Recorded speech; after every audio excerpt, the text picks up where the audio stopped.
सहनाववतु सहनौ भुनक्तु सह वीर्यङ्करवावहै तेजस्विनावधीतमस्तु मा विद्विषावहै। ॐ शान्ति शान्ति शान्तिः।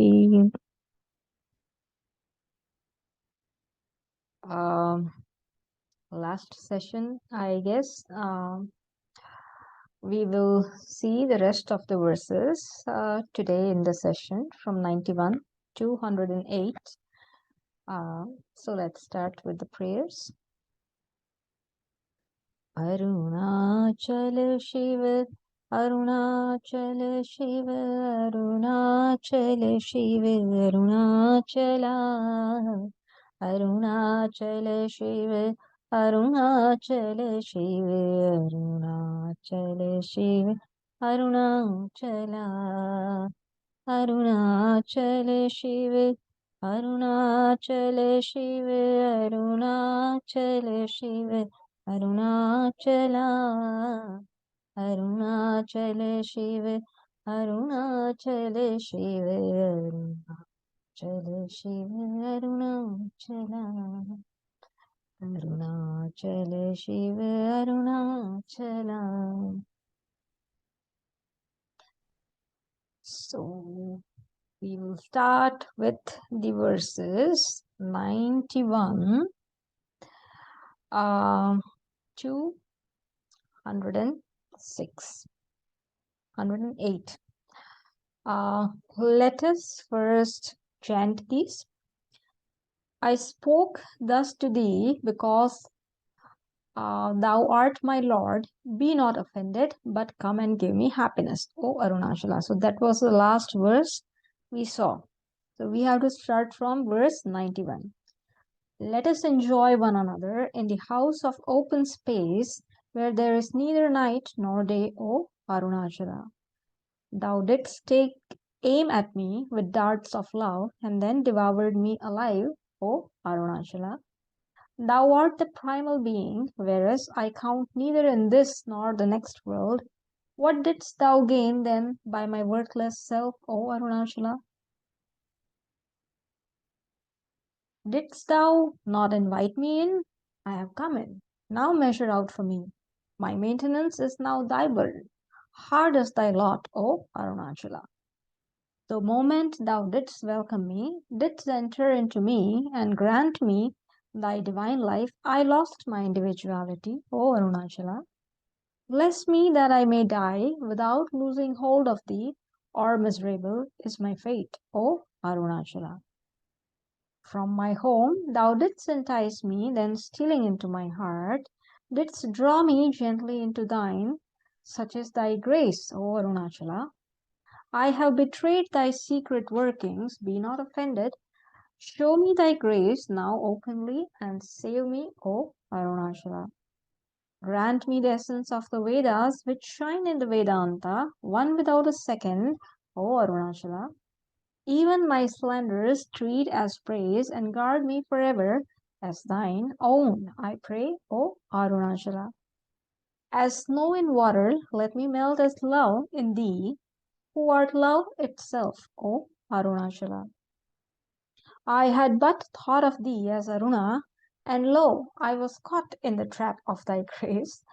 Can the net of thy grace ever fail, O Arunachala? Watching like a spider, trap me in the web of thy grace. Thou didst entwine me, and when I was imprisoned, fed upon me, O Arunachala. Let me be the votary of the votaries, of those who hear thy name with love, O Arunachala. Shine thou forever as the loving savior of helpless suppliants like myself, O Arunachala. Familiar to thine ears are the sweet songs of votaries who melt to the very bones with love for thee. Yet let my poor strains also be acceptable, O Arunachala.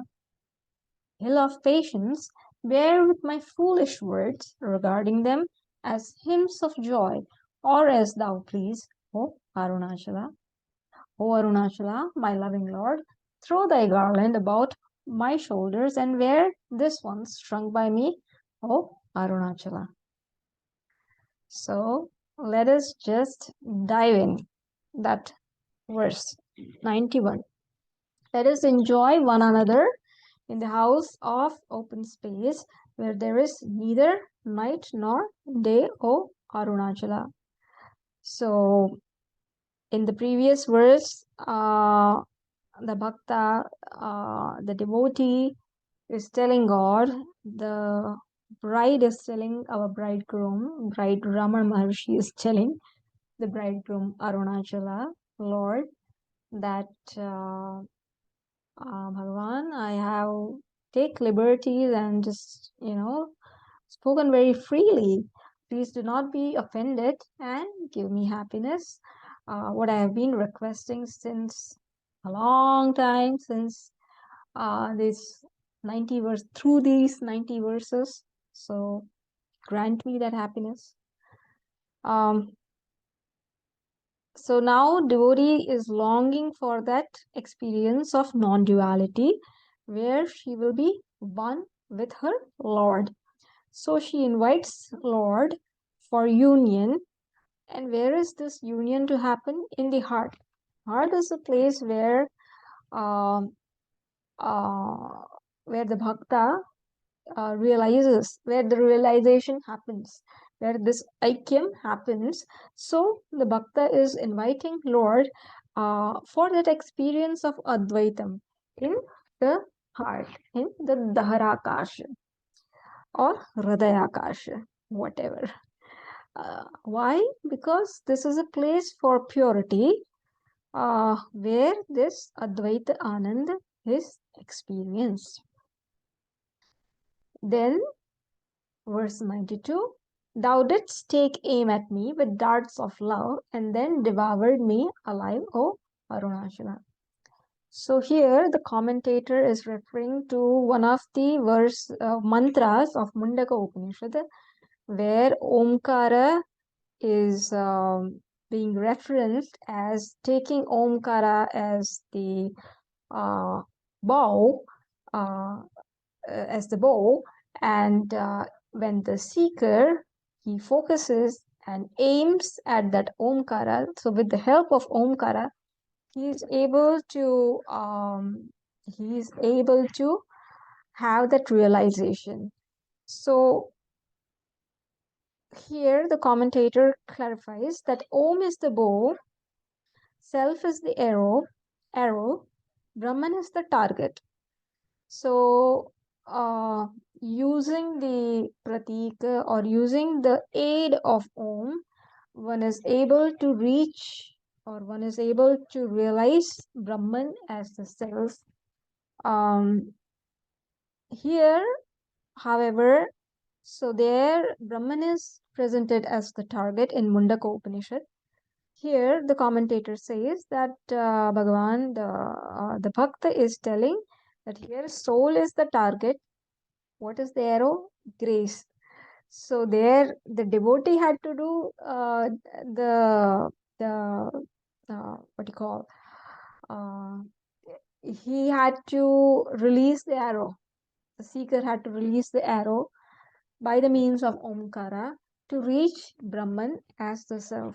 That was the analogy given there in Mundaka Upanishad. Here the commentator says that here it's a little bit different. Soul is the target, arrow is the grace of the Lord, and who is taking the aim? Lord is taking the aim. So in Mundaka Upanishad, it was as if the Bhakta was taking the aim at Bhagavan. Here it is as if Bhagavan is taking aim at the Bhakta. So like Arunachala is taking aim at Bhagavan Ramar Maharshi. That is what his imagination is right here. That I am the target. The Bhakta is the target. What is the arrow? Bhagavan's Krupa is the arrow. And who is taking the target? Who is taking the aim?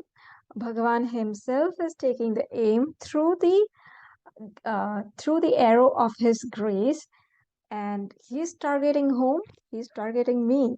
So when Bhagavan is targeting, of course, he will the aim will not be missed. So I should be happy that I will soon be uh, targeted and the aim will be reached, and by that the Aikyam will be realized. So here again, a commentator says that Lord comes hunting for the prey and will not leave the prey without destroying it completely. What is the prey we are talking about? It is about ahankar, it is about ego. So when we are devoted, when we are connected to Lord takes the responsibility to get rid of this uh, false um, reality, ahankar, which has as if taken hold of us in our life and which keeps us away from our true nature. So, Lord comes hunting for this prey called ahankara, the ego, and it doesn't leave us until it completely destroys that ego. And this is what the devotee wishes for. Lord, take away my ego so that I realize my true nature, which is the aikyam with yourself. Um, so here, uh, so this is what the devotee also wishes for. So she is also willing to offer herself as food to be consumed by God. Uh, so what is the food? Ahankara is the food. But very nice an analogy that usually when there is a predator and prey uh, relationship, one is running, escaping from the other. But what kind of predator prey relationship is this, where the prey is very glad and it finds blessed that the predator will prey upon it. So this is an unusual predator and prey relationship where the prey is happy that it will be preyed upon. And why is it so? Because the my Swarupa, which is Ananda, the manifestation of that Ananda lies in completely when that Ahankara is completely removed and destroyed or is destroyed or removed. So this kind of predator prey relationship, Bhagwan, I would love to have that you prey upon my ego and I will be released in this way, and in this way I'll become one with you. Then in verse 93, Bhagavan Bhakta Ramana Maharshi says, Thou art the primal being, whereas I count neither in this nor the next world. What didst thou gain then by my worthless self, O Arunachala? So the devotee now realizes um his or her worthlessness, that um, God has nothing to gain by devouring me. And by devouring me, I am going to gain everything. I'm going to gain completeness. So look at this predator-prey relationship, that usually when you consume food, you gain nutrition, etc., etc., etc., or for pleasure you do that. Here, God has nothing to gain. Uh, it is simply out of compassion that this predator-prey relationship is happening. On the other hand, in the normal relationship, when the prey is consumed, it gets destroyed. Here, the prey is released. Uh, the prey is not destroyed, the prey is released. So it's quite unusual. So the bhakta is reminding God that how God has nothing to gain by accepting her, and still that he is accepting her, that only shows the abundant mercy that God all the time showers upon his devotees. So, and what does the devotee have to gain? It gains bliss, the limitlessness. That is what it gains. So here the devotee is left with limitlessness even after being preyed upon. God has nothing to gain, and such is the relationship between this predator and prey. When God devours on the jiva's ego, the ahankar. So then going on to verse 94. Didst thou not invite me in? I have come in. Now measure out for me. My maintenance is now thy burden. Hard is thy lot, O Arunachala.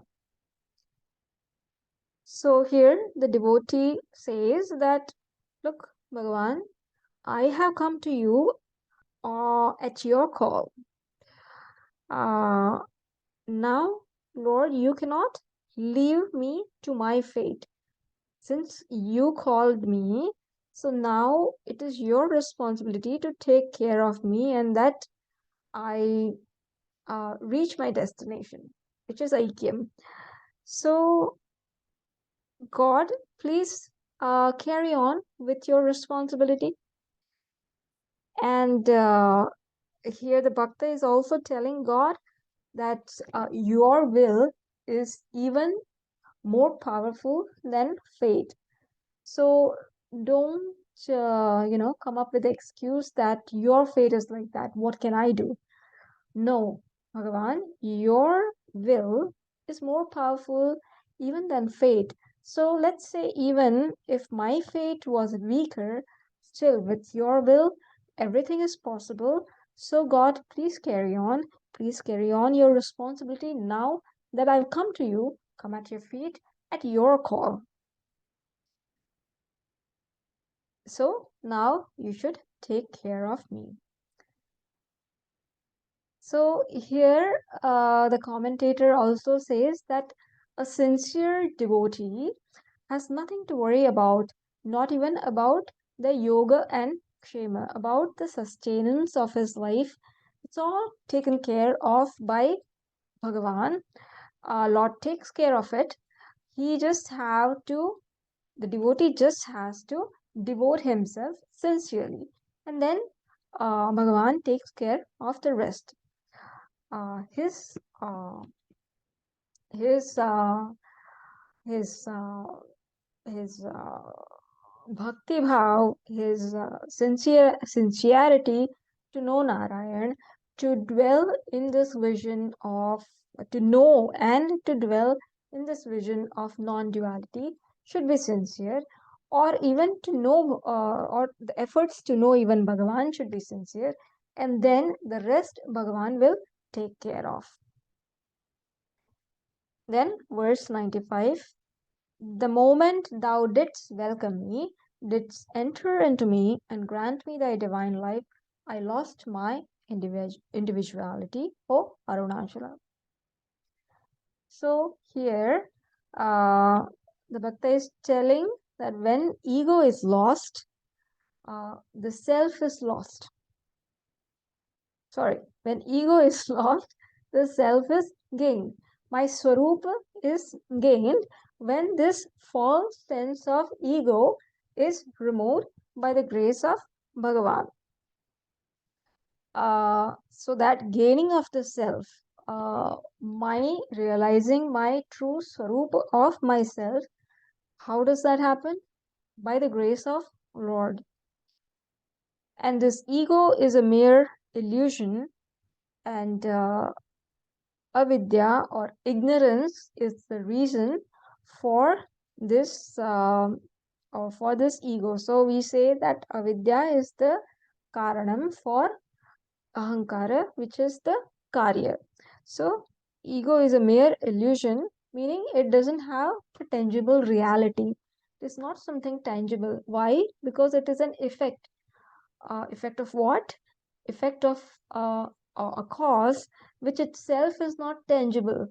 which is not, um, mm, which can be destroyed. Avidya can be destroyed, and so ego is a mere delusion. And when ego is destroyed, only the self, uh, only the consciousness, when ego is destroyed, then what remains? What is already there remains. So only what is not, the false notions has to be removed. Uh, Consciousness is always shining like that lamp. Uh, in It's always shining. Only that covering has to be removed. And when through the knowledge this ego is removed, meaning our reality, that the reality that I give to the ego right now, when that is removed, then I am one with my true self, uh, and then I dwell in non-duality. So the devotee pines for that union with the Lord in this verse 95. That let me lose my individuality so that I become one with you, so that I enter, uh, so that you enter into me and I enter into you, meaning just it's calling for that oneness. You welcomed me, you did enter into me and grant me thy divine life. I lost my individuality. So when this phenomena happened, or as this was happening, that Lord welcomed the devotee, Lord entered into the devotee and granted this divine life, means the vision of oneness. The bhakta finds herself losing her individuality, losing her ahankar, and as that ahankar, as that ego keeps on dissolving, keeps on getting um, diluted, uh, the bhakta realizes that limitlessness that expresses itself as it is, which is self-effulgent in itself. It expresses itself.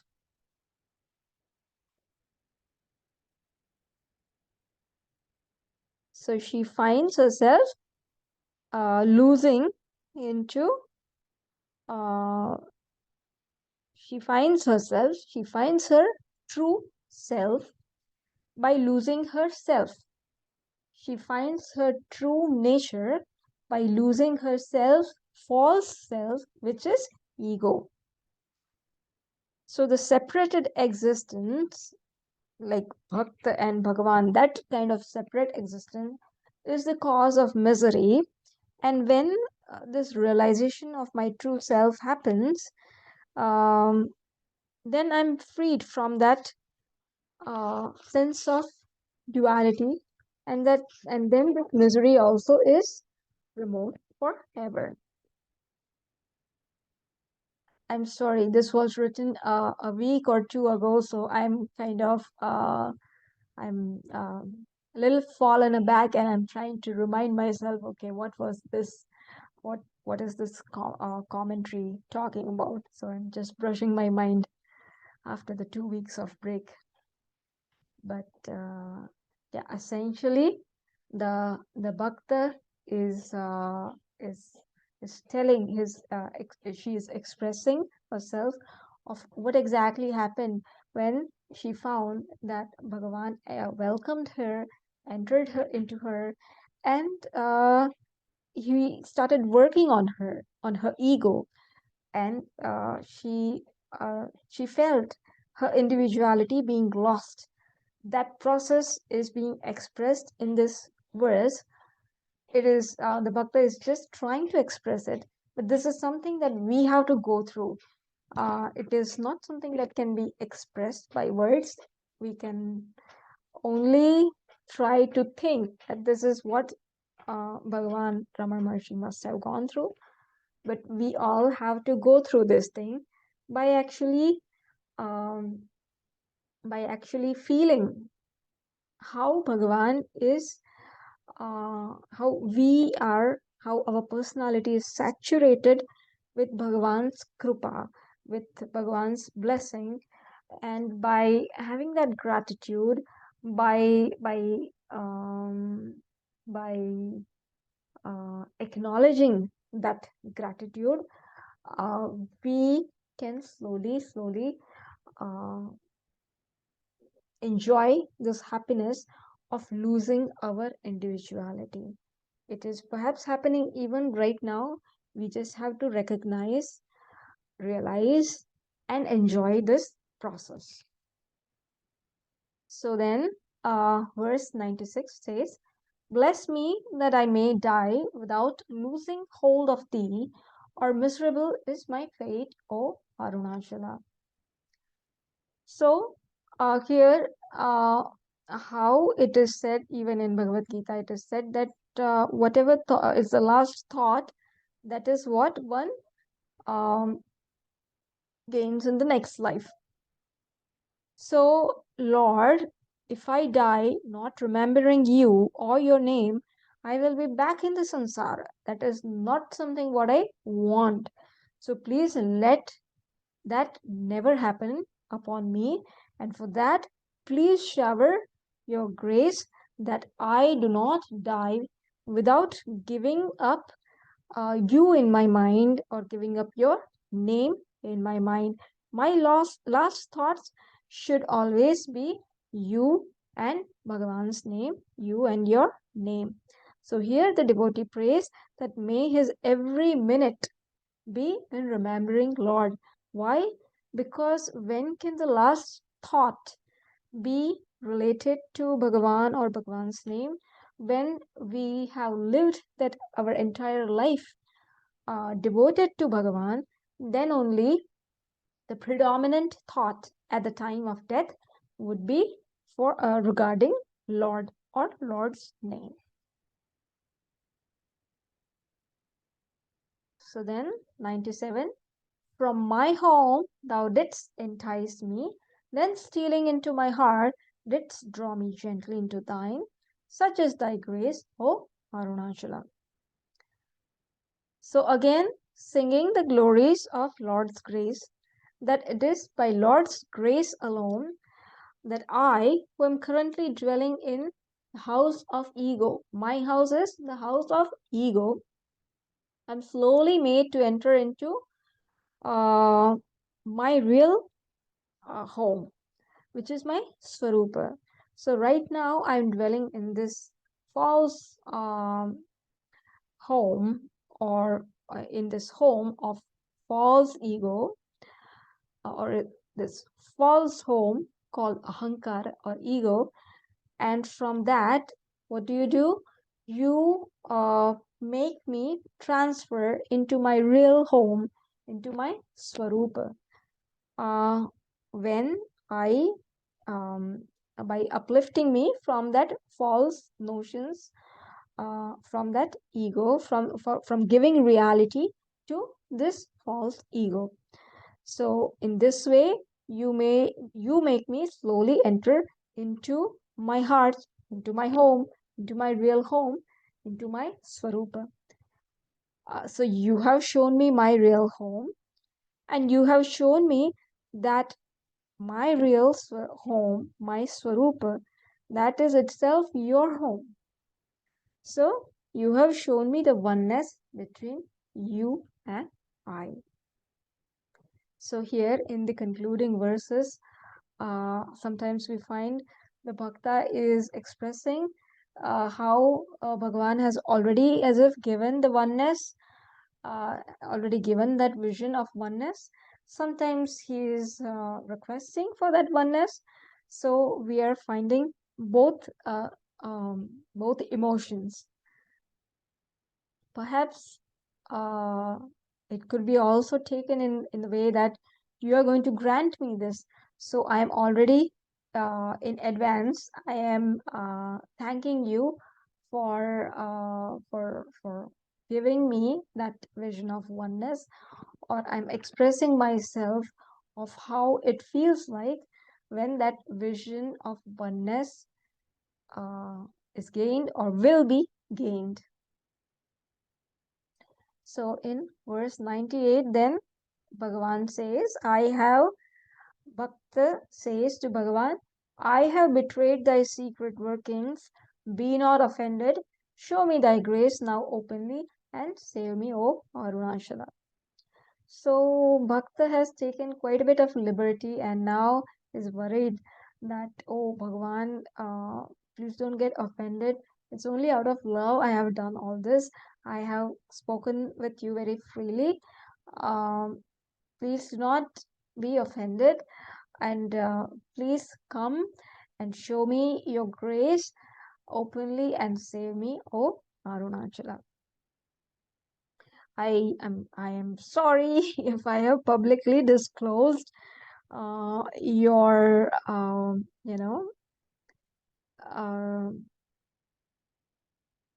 your workings, or if I have publicly disclosed your Lord's Leela, your play or your sports.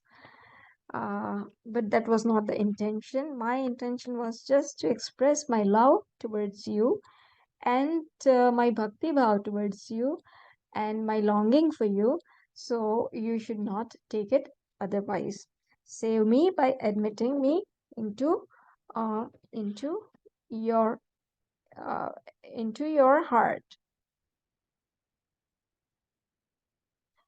Then in verse 99, grant me the essence of the Vedas which shine in the Vedanta, one without a second, O Arunachala. So, grant me the essence of the Vedas which shine in the Vedanta, one without a second, O Arunachala. So, here the Bhakta is again asking for the oneness alone. So, the oneness alone is being asked for in all these different verses. Through different angles. So here the Bhakta is telling that, look, Bhagavan, I know the essence of the Vedas and what they have to speak aloud is this oneness between you and me, between Bhakta and Bhagavan. So please grant me that now. I cannot wait any longer. I want to have that vision of Aikyam, because I know, as the Vedanta uh, it boldly claims, that the distinctions that are being experienced in the world, they are only apparent. There is no reality to it. So please bless me with this vision of oneness, which is found, which is the essence of the Vedas, which shines in the Vedanta, in the Upanishads. Then in verse 100, even my slanders treat as praise and guard me forever as thine own, I pray, O Arunachala. So again, whatever abuses I may have, that was only with the intention of love. Please do not take it personally. Please guard me forever and make me thine. Grant me that oneness. Please do not be offended. Grant me that oneness. Whatever offenses, whatever abuses I may have, that was only out of love. Like those gopis, how they keep on abusing. Is it for abuse? No, they loved Bhagavan so much. They love their Krishna so much that even that abuse is coming out of love. So I'm longing for you for so long. I have been waiting, and you're standing in front of me. So that the abuse is just out of losing my patience. So please do not be offended with that, because you are Bhagavan. You know all the inner intentions of all the bhaktas. So you know that the devotees' abuses are also nothing but the praise. So Lord, you have to save not only those who speak sweetly with you, but also those who say harsh things about you. So we have to learn. These are the ways to, butter Bhagwan. We don't know how to butter Bhagwan. So we have to do Varanam of Bhagwan, right? So how to do Varanam? We have to learn the language of love. And this is how we learn the language of love from these kind of Mahatmas who have attained that oneness, vision of oneness. And when that vision of oneness is attained, that Gnani gets transformed into a Bhakta. There is no difference between the Gnani and Bhakta. So you have to learn this. 101 verse. As snow in water, let me melt as love in thee, who art love itself, O Arunachala. So here, the commentator here says that self is the seat of happiness, and that is love itself. It's not different from love. So love is not different from what I am. Love is my very Swarupa. So the devotee here prays for melting, dissolution of her entire personality. She doesn't want her personality to remain separate from Bhagavan. So she wants to realize her true nature as the non-dual, the Advaita, and that Advaita itself is love. And then for this here, the comparison between snow and water is done. So just like snow and water, the content is the same, water. Snow is just a different manifestation or different appearance of water. It is not different. How snow, when melts in water, it just becomes one with water. It is water. It doesn't become one with water in the sense that it is separate from water and then it becomes water. It is water. It just realizes its Swarupa as water now. So, this snow and water differ only in appearance. They are one alone. The content is one alone, water. So also this Jiva and Brahman, this Jiva and Brahman are not different. It is ignorance that makes it appear as different. But in the wake of knowledge, when avidya is destroyed, then just as when the snow melts, it finds itself as snow, is as water. Similarly, when this false ahankara it melts, meaning I stop giving reality to this ahankara, then I come to realize my true self, which is Brahman, meaning I realize that non-duality. I find that aikyam. Yes, so that aikyam is realized. Then verse 102. I had but thought of thee as Aruna, and lo, I was caught in the trap of thy grace. Can the net of thy grace ever fail, O Arunachala? So beautiful. So, fish. Um, when we catch the fish and the fish is caught in the net, it loses its freedom. When the fish is being caught in the net, the fish loses its freedom. However, here, when the devotee is caught in the net of Bhagavan's grace, Bhagavan's anugraha, then the devotee finds her real freedom.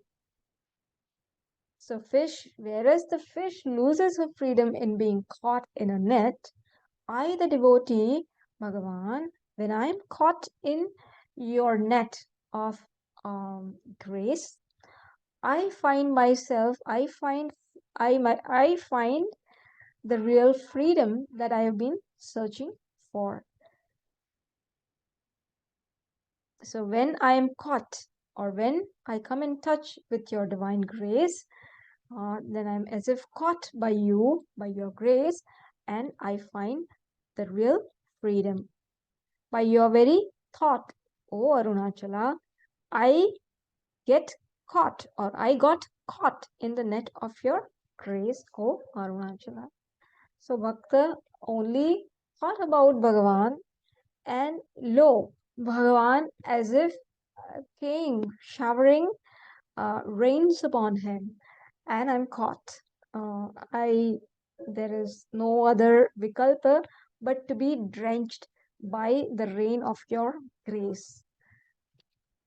So I'm being caught, but in this uh, in this uh, in this process of being caught, I am finding my real freedom. Then verse 103, watching like a spider to trap me in the web of thy grace, thou didst entwine me, and when I was imprisoned, fed upon me, O Arunachala. So, Bhagavan, you are like a spider. You trapped me in the web of thy grace. What did you do? You first watched me that, yes, I want to trap this one. So you spread your web. But what was this web? It was not this web of spider where it weaves the web and waits for the insects to be trapped and then devours them. Here, Bhagavan, you spread the web of love, of grace, uh, for me to be attracted towards it. And when I got attracted, you devoured me. How? You first imprisoned me. You first imprisoned me in your love, and then you devoured me. What? You devoured my false notions, and you freed me in this way, Arunachala. Uh, so you destroyed my ego through enlightenment and your grace through knowledge, and then I realized my true identity, or this is how I will realize my true identity with uh, with you, O Arunachala, O Bhagavan. This is how I will realize the Advaita Bhavana. Then 104. Let me be the votary of the votaries of those who hear thy name with love, O Arunachala. So let me be the devotee of even the devotees. So here the praise of the devotees. The Bhakta is praising uh, Bhagavan's great devotees.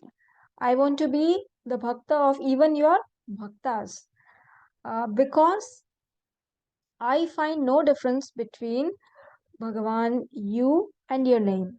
First, I find no difference between Naam and Bhagavan, between Lord and Lord's name. Then, Bhagavan, I also don't find any difference between you and your devotee and your bhaktas. So, I think service to these devotees who are almost one with you, serving these devotees is like serving to Lord, is like serving you.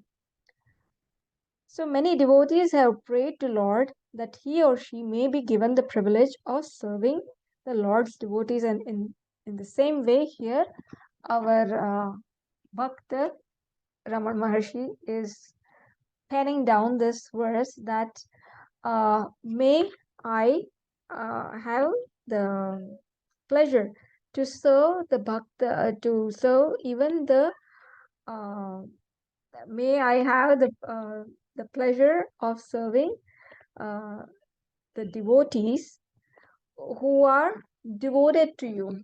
So may I become even the devotee of the devotees. So like Hanumanji is the devotee of Ramji, and here as if I am praying that may I become um, the devotee of Hanumanji, who is a great devotee of yours, who is almost one with you. So, Lord, by praying to these kind of devotees, who have immense bhakti towards you, they will help me reach you.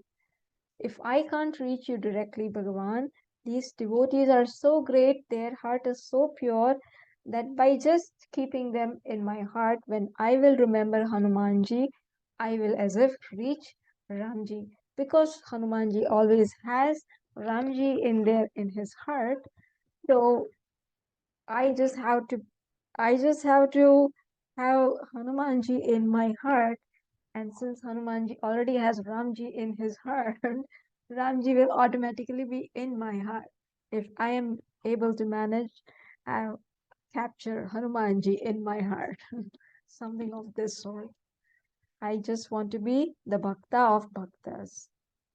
I want to be the devotee of even your great devotees. Then verse 105. Shine thou forever as the loving savior of helpless suppliants like myself, O Arunachala. So, Arunachala is the helper of the helpless. Lord, you are the helper of the helpless, and saving is your very nature. You cannot but save your devotees. So, the devotee is praying that may all be saved. So, okay, sorry, so may all be saved. There is no room for selfishness, here the commentator says, in devotion and knowledge. Seeking release is not a selfish pursuit, but when we actually reach this stage, then we realize that um, just my own mukti and everybody else remains baddha. it it uh, it is not going to let me enjoy this sweet of non-duality. In order for me to enjoy this sweet called non-duality, this happiness, um, I have to see, I have to seek for not only my moksha, I have to seek for everybody's moksha. Meaning, I have to be concerned and I should have the goodwill for everyone. So when one is truly devoted to God, he is able to pray for the good of the entire world. Let all be happy here. Let all be free from disease. Let all see things that are auspicious, and let no one have misery in his life. In this way, the Bhakta is able to pray. Then, verse 106. Familiar to thine ears are the sweet songs of votaries who melt to the very bones with love for thee. Yet let my poor strains also be acceptable, O Arunachala. So the devotee with humility and modesty, that her poem of praising is not as, perhaps it is not as soothing to your ears, Bhagavan, then please excuse me. I know it is not in par with all the other uh, bhaktas, the devotee poets. There are many great devotee poets. This poem, this offering of mine, is, I know it is not as great and it comes nowhere in par with them. So it may not be as soothing to your ears as some of their compositions. But please just bear with it, Bhagavan. Please just look at the intention behind these, the intention with which these are being expressed, these are being written. So please take that into consideration, because ultimately even the speech comes from Lord only. Even that I'm able to speak, that is, you are the reason why I'm able to speak. So even this speaking, my uttering, that is also attributable to you. So no one can utter without your grace, and without your grace you cannot even Praise you, Bhagavan. Then, verse 107, Hill of patience, bear with my foolish words, regarding them as hymns of joy, or as thou please, O Arunachala. So, the Bhakta is saying, to err is human, but to forgive is divine. So, the devotee prays to the Lord to overlook any defects, any doshas, and the devotee be accepted. That this all came from the inspiration devotee got.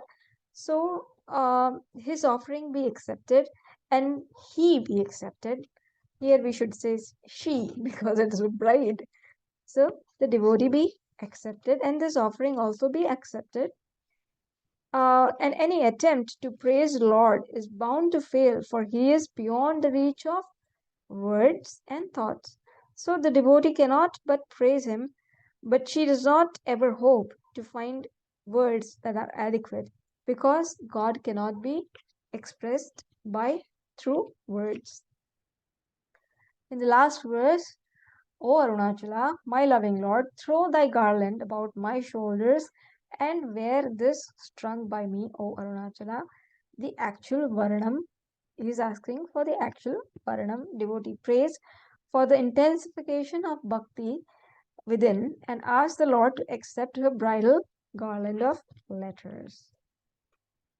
Beautiful composition, and it was beautiful to go over this as a Mangalacharanam to a new awakening, to this vision of Guru Parampara that I will try to share whatever I have learned from Pujya Swamiji. So in the coming days, in the coming months, in the coming years, I will try to share all of that. And I thought this would be a nice Mangala Charanam before I proceed on to that, because our purpose is to dwell in that vision of non-duality. And I thought, what better way than this to request Arunachala, to request Lord, to request our parampara to grant us that grace, that may we always have that grace, so that we are able to advance in this pursuit of the vision of oneness, non-duality. And so this is a beautiful Mangala Charanam for that. And we pray to Arunachala with this Mangala Charanam that Lord, please remove all the obstacles in our way. Let us always be single pointed, focused. Let us always be committed, and let this Varanam happen in our life by constantly reminding this. Let us keep on listening to this Mangalacharanam again and again. How this Bhakta Raman Maharshi, how the emotions flowed in his mind for Bhagavan. So also Bhagavan, let these kind of emotions, let this longing, let this intense longing flow in my mind always, so that I'm able to have this Varanam in my life. Because this Varanam is what will help me gain the vision of oneness. So with this, we end our with the benediction. Arunachala Shiva, Arunachala Shiva, Arunachala Shiva, Arunachala, Arunachala Shiva, Arunachala Shiva, Arunachala Shiva, Arunachala, Arunachala Shiva, Arunachala Shiva, Arunachala Shiva, Arunachala, Arunachala Shiva, Arunachala Shiva, Arunachala Shiva, Arunachala. So long live Arunachala, long live his devotees, long live this marital garland of letters. Before closing, I should actually tell this, I should share this. I don't know if I mentioned this at the beginning, but my relationship with Arunachala is um, it's very strange. I had no connection with Arunachala. Um, the very first time I went to Tiruvannamalai, it was just out of, I don't know.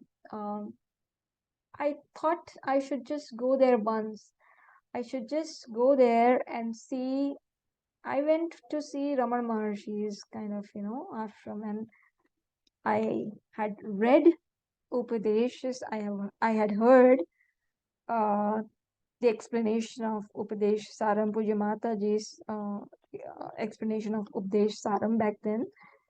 I had read a couple of his books, his satsang with the devotees, and yeah, I was just kind of something. I just thought that I should once in my life I should go there. That is it.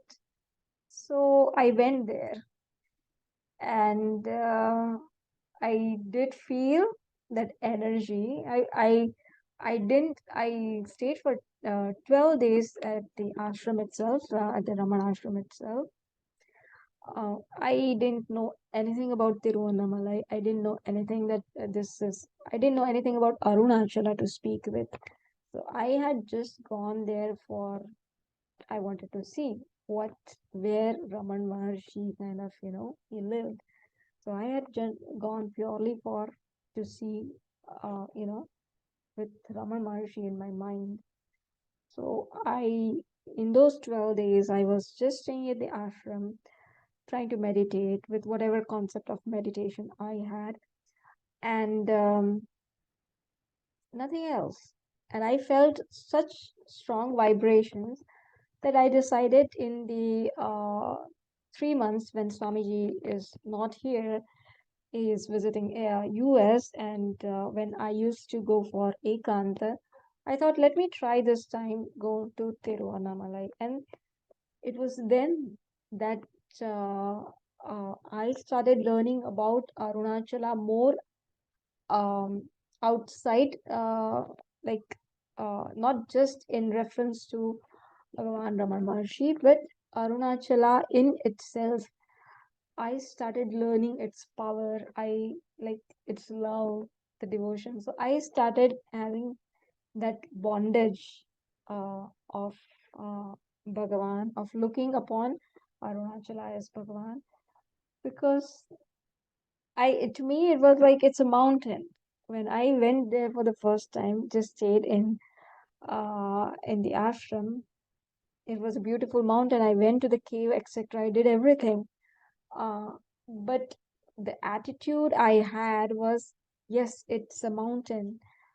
Then, even as I understood in the coming years when I went for the 3 months in the for the first year when I went in the Ekanta, I was like yes, okay, so people treat Arunachala as Lord Shiva. Still, there was not that connection, but as I continued to go there, and as they say Girivalam, I think this question used to be asked to Bhagavan, that Bhagavan, should we do Girivalam? Is there any importance of Girivalam?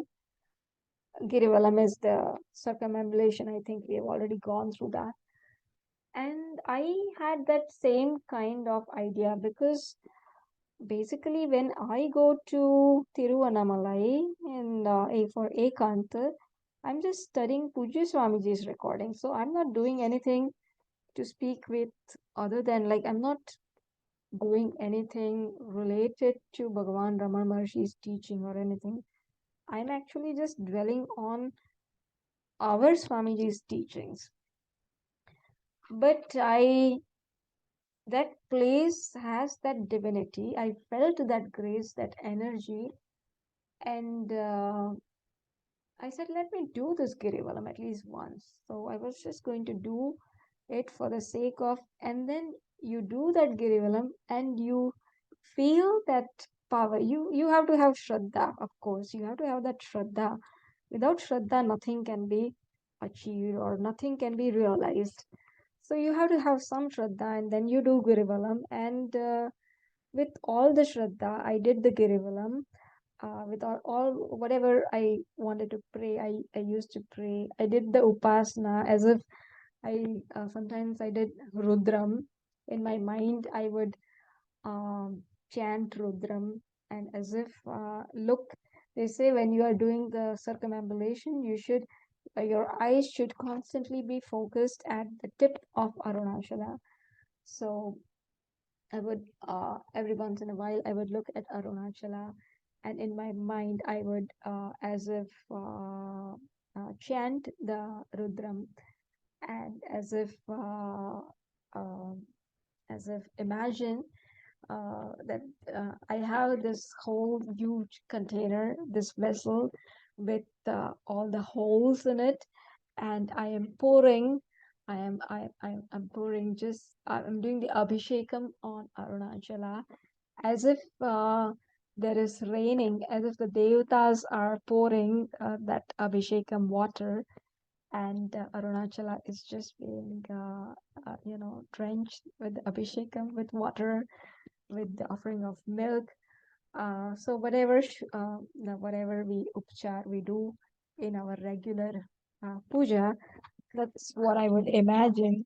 So it was beautiful. I did my upasana in that way as well, and then sometimes I used to imagine all kind of flowers being offered. I would mentally offer flowers on Arunachala, and as if Arunachala is just covered with the flowers. Sometimes I would have the crown of that Shiva, Parvati, Pushpa. So it's imagination, right? So you can bring any flowers, jasmine flowers or whatever. You don't even have to pay for money.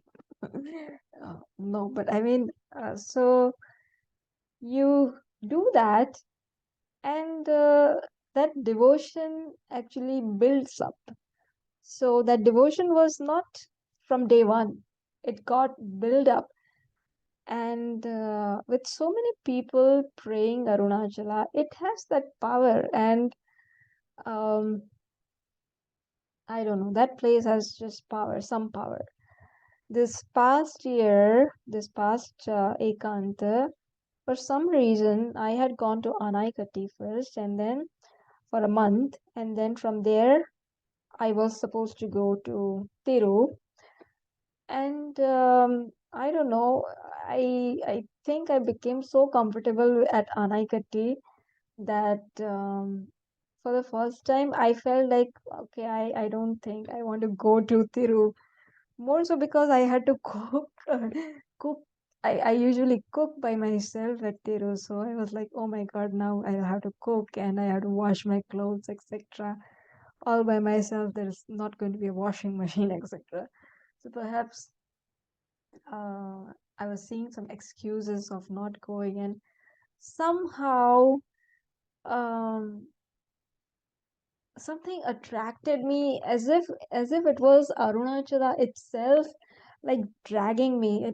I just felt like a kid running away from mother, and the mother, dragging the kid towards her. And when I was in Thiru, uh, this time the Arunachala made my stay so comfortable. It was pure love, pure happiness. I discovered pure happiness. I gained, uh, there were so many experiences, there were so many simple things that Arunachala showed me, and I just felt as if that little Krishna Bhagavan is running. Yashoda Ma is running after her with that morsel of food. She wants to put it in his mouth. And so also like that, I just went there, and and I got I got into this system where there was a tiffin system, and wonderful lunch was I used to get wonderful lunch bhiksha without any cooking, and I was able to just focus on Pujya Swamiji's teachings. I was studying Panchadashi, so I wanted to focus my entire self on it. And I will tell you, Arunachala made sure not only I was given that time of focus, that I'm not interrupted, I was given that love as well. Um I just felt like that mother gave me that love. Anyhow, so this love, we have to start loving, and Bhagavan will will reflect that love. It's already being reflected, but we will absorb that love more and more. We have to start. Like I said, I started with seeing Arunachala as a mountain, as a stone, nothing more than a stone. From that, I realized no, this is something that Bhagavan Ramana Maharshi and a lot of other devotees, not only Bhagavan Ramana Maharshi, this has been described in Puranas as Lord Shiva's manifestation itself. And so I was like, why not? Why not pray as Lord Shiva? So let me pray Arunachala as Lord Shiva as my Bhagavan. So I started praying Arunachala as Pujya Swamiji, because Pujya Swamiji is my Bhagavan in my life. So for me, Arunachala is not different than Pujya Swamiji. So uh, I see Pujya Swamiji in Arunachala, and that is why I find when Swamiji is not here, I'm very much at home. When I'm at Thiru, I feel I'm in the lap of Pujya Swamiji himself. So, but anyways, so we start loving Bhagavan, even though first it appears as if I don't have that connection. You start loving, have some Shraddha, and then try to do things as if you had that Shraddha. Like I said, when I did Girivalam, originally I didn't have that connection or whatever. But then when I did with, I did as if I would have that full Shraddha. And then, okay, now that I'm doing Girivalam, why not with, you know, uh, full glamour? So Arunachala was being showered upon with Abhishekam, with the flowers, with Rudrakshamala. But I mean, you can do whatever you want to, right? Mentally. So yeah, may Arunachala always, may the love and grace of Arunachala, our Guru Parampara, be on all of you. And so in the coming sessions, I'm going to start this Nitya Anitya Vivek. We have already started some Zoom sessions. So I don't know whether I will be doing a recording such as this kind and posting, or perhaps I might just record the ongoing Zoom meetings, and I might present it as a audio recording on this channel. So I will see. I'll see, because if I have to do a recording, it will be so depending on time, I will see what fits best, and accordingly, either a audio recording will be made available or a video recording. But otherwise, if anybody is interested in connecting with Zoom sessions, then it is Nitya Anitya Vivek is the topic we are touching, and 4:30 to 5:30 on Mondays, Tuesday, Wednesday, and Friday. These are the days we are meeting on Zoom. So we are looking at Nitya Nitya Vivek as the fundamentals of Vedanta, as the fundamentals to even doing this Varanam in life. So anybody interested can definitely contact me at adhyatmachintan@gmail.com, or you can call me on my number. So I will share it. I will perhaps post it on the channel. ॐ पूर्णमदः पूर्णमिदं पूर्णात् पूर्णमुदच्यते पूर्णस्य पूर्णमादाय पूर्णमेवावशिष्यते ॐ शान्तिः शान्तिः शान्तिः हरिः ॐ श्रीगुरुभ्यो नमः हरिः ॐ